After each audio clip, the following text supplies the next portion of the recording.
नमस्कार दोस्तों, मैं प्रदीप आप सबका स्वागत करता हूं अपने विद्यालय के YouTube channel study with ADG पर। आज हम लोग इंग्लिश के बहुत ही इंपॉर्टेंट छोटे छोटे शब्द देखेंगे, वर्ड मीनिंग देखेंगे, जिसको याद करना अति आवश्यक है अगर हम इंग्लिश बोलना चाह रहे हैं। इंग्लिश स्पीकिंग इंग्लिश मीडियम के लिए या इंग्लिश हमारे जनजीवन के लिए आजकल बहुत अनिवार्य हो चुका है। कहीं भी आप जाते हैं, अगर आप इंग्लिश बोल सकते हैं तो आप विशिष्ट की श्रेणी में बिना जज किए शामिल हो जाते हैं। तो चलिए हम लोग स्टार्ट करते हैं बिना अपना समय बर्बाद किए और देखते हैं इन छोटे छोटे शब्दों को। आप सबको कॉपी पेन लेकर इन सबको अपने कॉपी में नोट डाउन करना है और इसको याद करना है।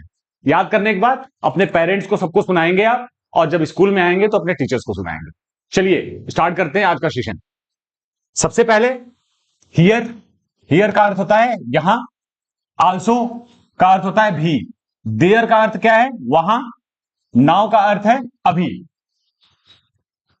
वेयर का अर्थ है कहां, और बोथ का अर्थ है दोनों, BOTH बोथ इस दोनों, बिहाइंड पीछे, और विथ साथ में या साथ, एबव ऊपर, इवर कभी, आउटसाइड बाहर, फॉर के लिए के अर्थ में होता है के लिए, इनसाइड अंदर, व्हेन कब, नियर पास में, व्हाट क्या, अवे दूर, वाई क्यों, अर्ली जल्दी, हाउ कैसे।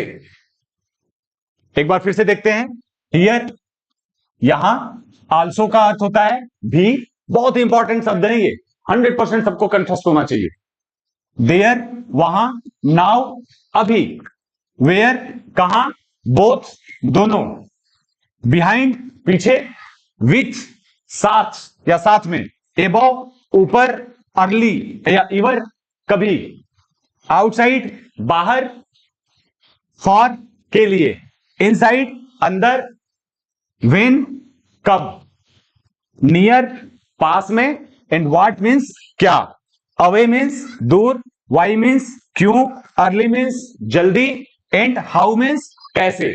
ये आप सबको 100% को याद होना चाहिए, आपकी होमवर्क की कॉपी में लिखा हुआ होना चाहिए, और आप लोग जब कल आएंगे आप में से हर किसी से इनमें से किसी भी वाक्य, किसी भी शब्द का अर्थ पूछा जाएगा। You must be able to tell that once we are being asked about this all. Try to learn, try to read as much as possible after writing it in your respective copy, homework copy, and then come to school. Once you memorize it, try to go to your parents, your father, your mother, and tell them about this. If you'll practice, you might have listened. Practice makes man perfect. If you have the practice, definitely you will success. So let us take the oath that we will complete it, and once we are coming to school, we will come with the preparation of it all. We must memorize it. Entire things you must memorize it. Thank you very much for being with us. Thank you very much. Thanks.